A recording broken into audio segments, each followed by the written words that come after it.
Include the period when Eugene was actually there, when his grandfather, your grandfather, wasn't it, who was yes, he president. was very closely involved with the Theosophical movement. He knew even Blavatsky and Alcott. What was your grandfather's name? Name same as Krishnamurti. Is that Krishnamurti? Yes, And he coming from where, the Madras area? from Andhra, 300 miles north of Madras. Mm-hmm. There's a And place that called must have been in the Vijayawada. 1880s then. 1880s. Because Blavatsky left India about 1885. I know that, yes. I'm very familiar with most of the activities. Yes. Because I grew up in that atmosphere. You must have known people like Sri Ram and... Sri Ram, my contact with the Theosophical General very well. Mm-hmm. Arundel, I knew Annie Besant, Leadbeater. You knew Annie Besant? Yes. Leadbeater? Leadbeater. How did you find these people? Annie Besant was an extraordinary woman. She was a great institution.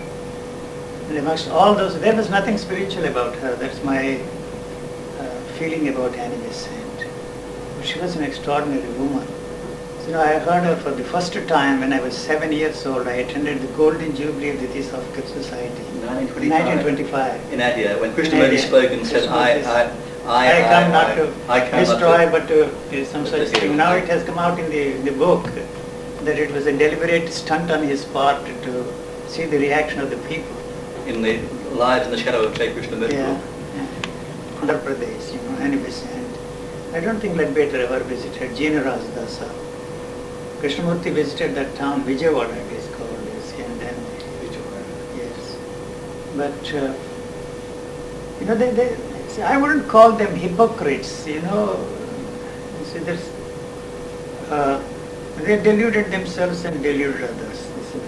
This was How do you explain George? have you? I'm sorry. Of all those people, amongst all those persons, I liked Arundel for some reason. Yes, they were I worked in his office as his personal assistant and later on In Adyar? in Adyar in 1939. Yeah. I lived in Adyar practically from 1932 to 53. Then maybe you can solve the mystery. Did George Arundel throw Krishnamurti off the Adyar estate? He did. He did. All his bags, everything. What happened? You see, I think I don't want to say all these things. Even she is dead now. She was responsible for that. She felt that she was a world mother and he was just a world teacher. And then also he in 1932, I was there, I was very young, 1933, I think, Warrington invited him to give talks before Arundel was elected as the president in 34, I think he was elected as president. 34 years. Yes, I know. I attended the 35 convention. So he attacked the Theosophists, It was very strange. Leadbeater never saw him after the dissolution of the Order of the Star in the East. He refused to see him. And he died I'm sorry, there was one meeting. here after his death. I'm not very sure. You are a historian, maybe. No, there was a meeting that was never talked about very much. He was Krishnamurti about 1933, about I'd say roughly the middle of 33. Although I've got Just notes before of it. he died. He In, died in 33, Leadbeater. He Leadbeater. died here or on the No, boat? I don't know. Leadbeater died in 34. 34? In Perth, Australia. Perth, Australia. And he Annie was Besant died late in 1933. 32 September, I know that. September 20th, that much I know. In Adyar. There was a rumor. Krishnamurti was ill and had some skin infection and grew a beard. Yeah, he grew a beard. Yes. And he came and saw Annie Besant just shortly before she died, and Leadbeater was there. And she was saying how much he looked like the master, or the Maitreya, because of the beard. So I'm sorry. I'm not so sure who said, Jeenaraj Dasa or Leadbeater, we have bet on the wrong horses. I think it was Jeenaraj. Leadbeater said something has gone wrong. No, but I think Leadbeater, Jeenaraj Dasa put it in a stronger language and called it, we bet on wrong horses. I always question the clairvoyant powers of these people. I'm not sure about Arundel. I remember this when I was there in Adyar, all these old women, when they met, they introduced themselves. I am Yuji, and what is your name? So instead of the usual normal way of greeting, they said, I was Queen Victoria in my previous life. What were you? And that irritated me most, Oh my God, it's a very strange way of greeting is they all believed it. They took away all the historical figures for themselves and there was nothing left for me, I told the generous once. Well, let be these young boys too. Yeah. Yes, and he's written a book on that. The image and the real. That's right, yes. You lived in Adyar? I have been there several times. I've never lived for more than a couple of weeks in India. I see. I find it beautiful but dead. There it is. Wonderful archive. When did you go there first? I went to India as an Indian cultural guest, as a cultural guest of the Indian government in 1973. Oh, I see. And I first went to Madras, Adyar then. Oh, I see. And again in 80-81 I was there. In Radhaburniya. John Coates was president before and then Radhaburniya was I knew president. Coates very well. He visited me once in Hyderabad after he became the president. A nice man, John. Very nice man. Very nice. He had a lot of problems. His John wife Coates. is- Yes. His wife is still alive? Or? Yes, Bethsan Coates lives north of Brisbane. Oh, yes, I know. I knew them. They Yes, sir. visited my home and stayed with me. Both he and his wife. And they gave lectures in the place where I grew up. What relation is Rukmini My to George daughter. Arundel? His wife. His wife? Mrs. Because we He- met her when we were there. We met Imagine, her. they- She seemed a very sort of straightforward and ordinary person. I had no idea that she was ever a candidate for She was a world for avatarhood. She was She an was a- adult. Yeah. Guaranteed by Yeah, that. she was a world mother. Yeah, she behaved like an ordinary He had lady a who does a lot life of interest in good. that room, Krishnamurti, when they built that headquarters building, the top room, just above the Yes. ES room, it was given to him. Life interest he had in that room Until George came. until George came. See, it was he who started the whole business. And he lost his job there in Central Indian College because of this Order of the Star in the East. He was the principal of the college, Hindu Central. He Central formed an order there called the Order of the Rising Sun.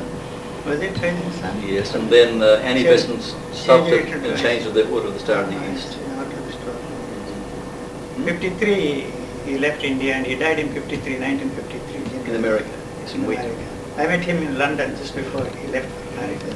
I met Sri Ram. I knew Rukmini very well over many years. Because when she came to Australia many years ago, I managed her. They lived here. Calicut. They were practically not excommunicated. They decided to stay away from India after the marriage. You know. The Hindu paper turned against them and carried on a raging and tearing campaign against their marriage. So he became secretary, general secretary of the Australian section, and he lived here for some time. And I thought, this is worse than the Pope. I asked J. Krishnamurti this question. How can a person like Annie Besant fall for this kind of a thing? He didn't give me a straight answer, but when once you accept the authority, you have the capacity to push it on others. He gave some funny answer, but never gave a straight answer to me. But he switched over from my direct question. We talk about mother, you and I don't have mothers, she was a wonderful person, she was my mother. He went on and on and on in a very emotional way, talked about her as his mother. Really, she was his mother for all practical purposes. I read every week. Yes. And when Annie Besant died, the newspapers approached him and comment. He said, I have lost my mother. He said, you remember? Krishna and Leadbeater. They've never been published. I see. And Many of the letters have not been published in the biographies gathered. That he agreed to become the president of the Theosophical Society. Krishnamurti in 1927, before this Trilokikar and all those people approached him. And in 1928, that was the year in which Annie Besant was re-elected for the third time and fourth time. 7, 14, 7, 14, fourth 21 and fourth time, you see. And then she listened to those people, and she said, I put this matter before the masters. And the next day they approached her again. She said, the masters vetoed it.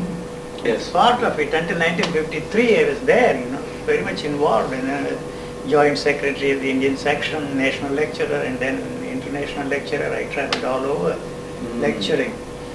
But since 1953 I haven't heard, seen or heard of them at all, you see.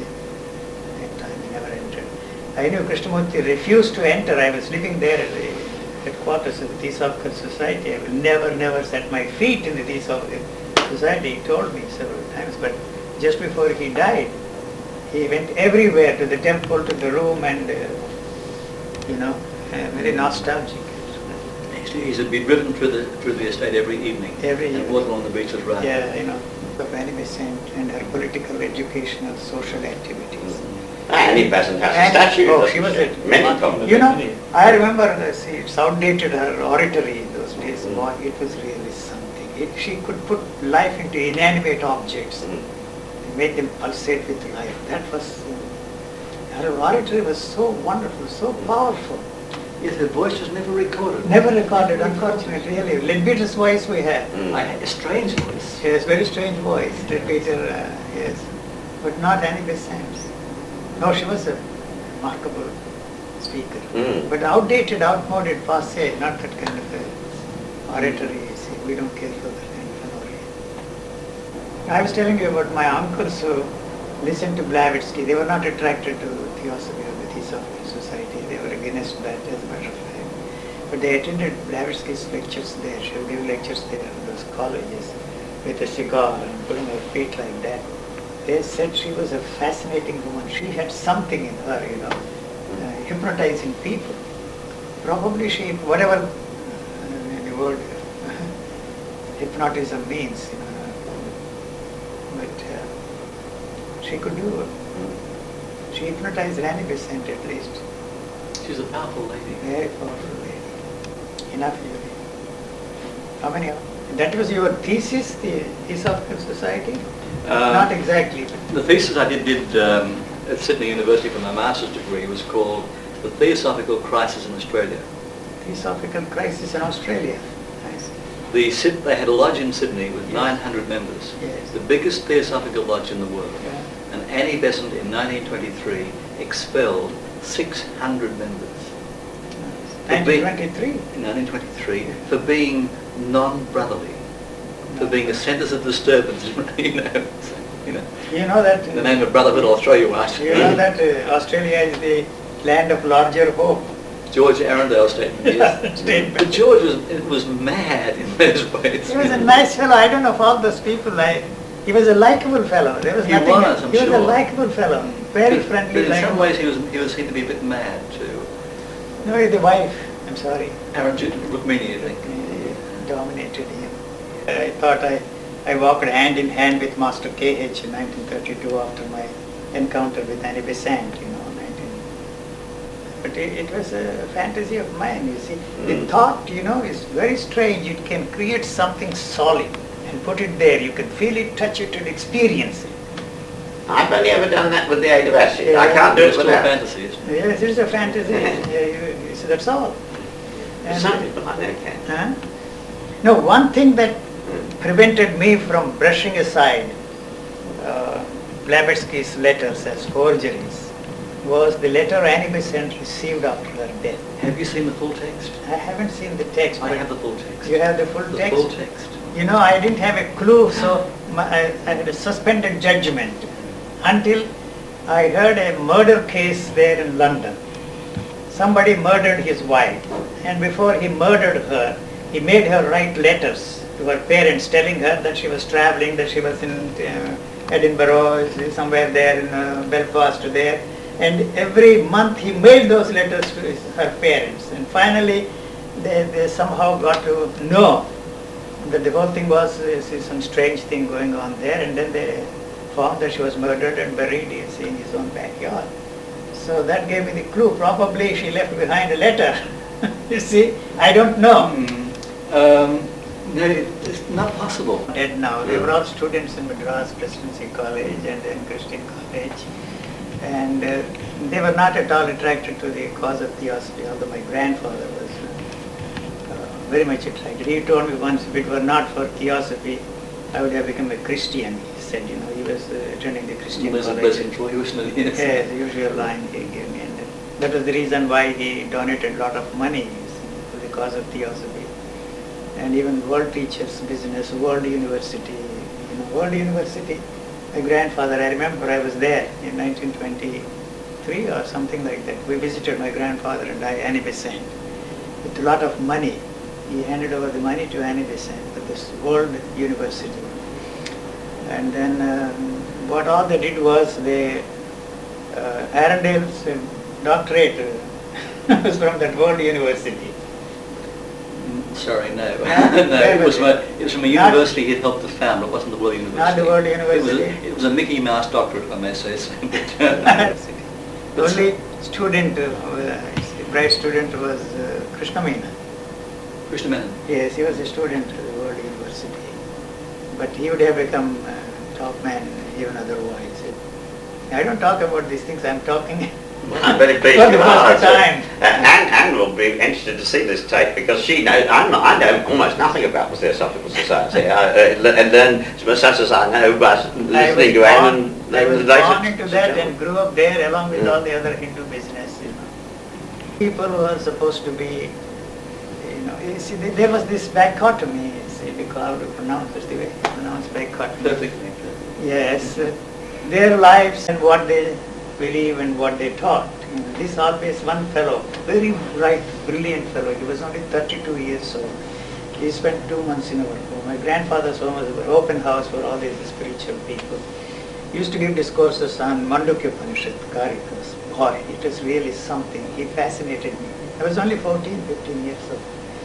And then his only interest at that time was to save 10,000 rupees and put it in a bank for his old age. What is this? This fellow says there is no death, what is he doing with it? Why is he interested in collecting 10,000 rupees to put in a postal savings bank to take care of his old age? These things always intrigued me. But I never called them hypocrites. Something funny here with these people, What is wrong, That started me, you see, on this kind of a search on my own, These wants, everything I want is what they wanted me to want. See, do I have any wants of my own?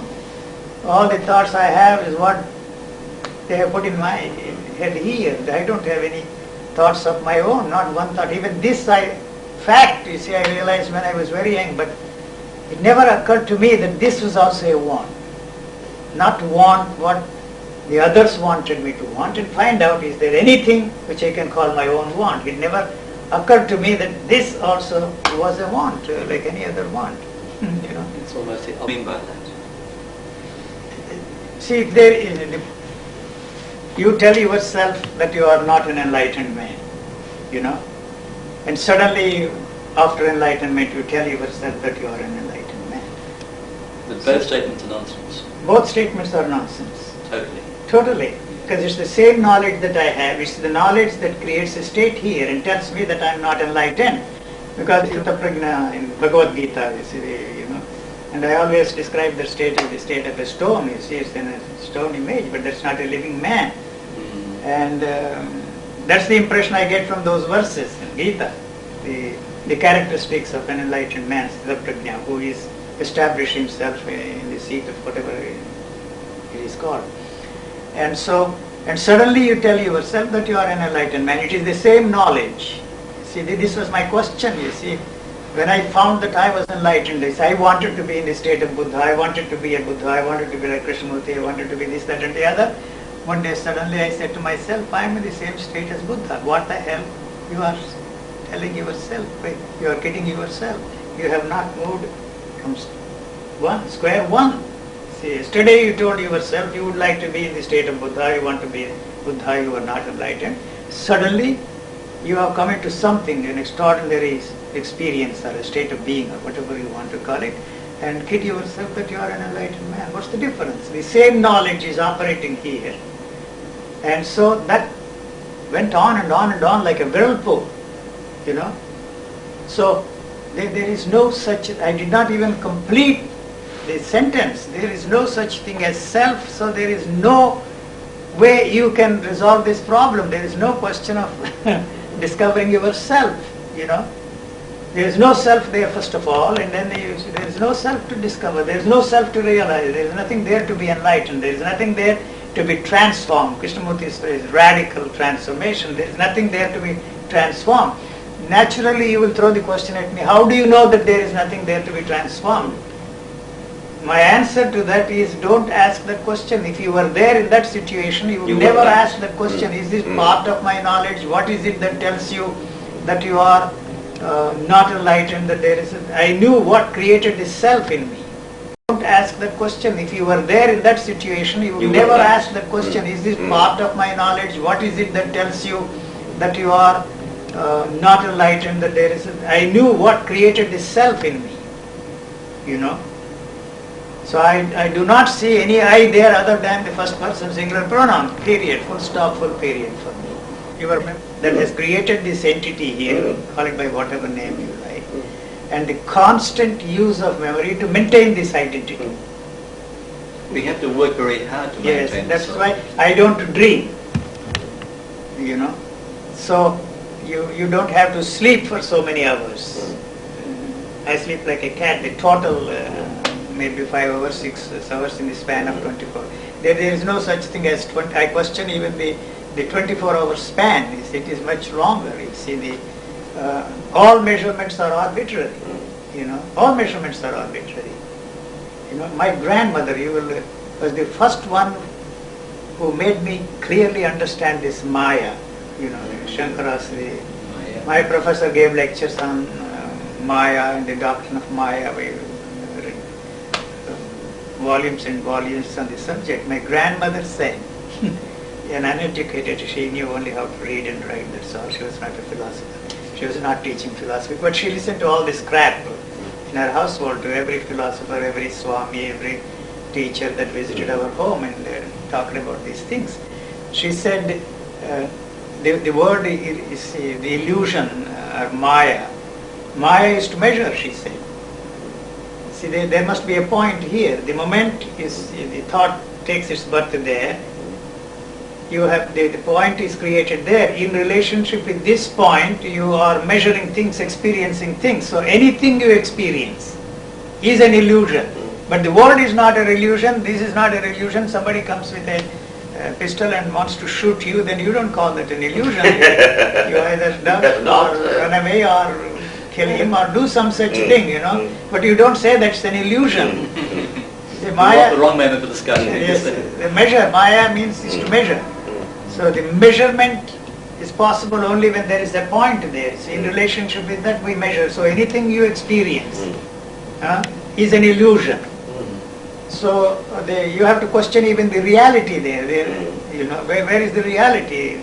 All these scientists talking about it's absolute rubbish. There must be a space. Physicist met me in America. I think he must have been trying hard to get his Nobel laureate, Nobel Prize. He was talking to me about space. There is no such thing as space. There is no such thing as time. There is no such thing as matter. I know all that, you know. But assuming for a moment that there is no such thing as space, how can you make love to your wife? I asked. He stopped in his tracks and said, it never occurred to me. It never occurred to me. No, I'm not saying anything against making love to your wife. There must be a space there. Use thought, it becomes a pleasure movement. I am not saying anything against that, but don't talk all this nonsense to me. There is no space. The three-dimensional space does not exist. The eye does not look at things in a three-dimensional way, let alone the fourth dimension. There is no such thing as space. Don't talk all that nonsense. The metaphysicians talked about that everlastingly, and I was fed on that kind of a bunk. Now you are a scientist, you are telling me the same story. What exactly do you mean by that? So if we accept the fact that all measurements are arbitrary, it's all right with me. So your whole scientific thinking collapses. The problems, nobody could help me. Nobody. I haven't learned anything either from secular or spiritual teachers. Nothing to learn. I have not, I'm just a regular guy, just an ordinary man, you see.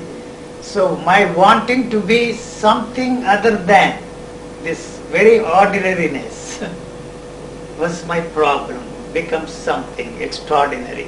I don't go around the world telling that I'm an ordinary man. Pat on my back and tell myself you are just an ordinary man. I'm using that just to show that I'm just an ordinary man, just a regular guy, to use an American expression. And The regular guy, the ordinary man is something extraordinary. You will be surprised. There is nobody like you anywhere on this planet. Nobody like you. You are wanting to be something, somebody else is really the problem. What is there is something extraordinary. I tell you. Well, It expresses but itself I not only believe you, I know that's in an true. extraordinary way. Yes. Between the mad fellow and me, the line of demarcation is very, very thin.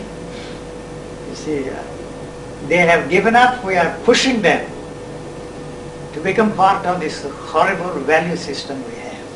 So we are the ones that are responsible for pushing them to suicide.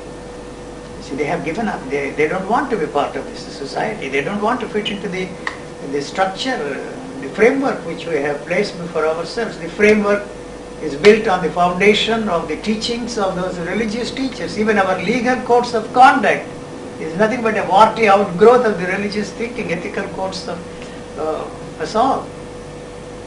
You know? What's the difference? I am not against the law, I don't break the laws. When once you are not caught up, this I want to make it very clear, between the right and the wrong, the good and bad, the good and evil, you will not do anything that is wrong. Never. Bob Dylan said, if you're going to live outside the law, you have to be honest. No, you can never be outside of law. How can you be outside of law? The law You are not the in legal you are law. not in conflict with the law. If I break the law, I pay the price. You see, but I have no interest in breaking the law for my own self interest. You see, you know that is not necessary for me.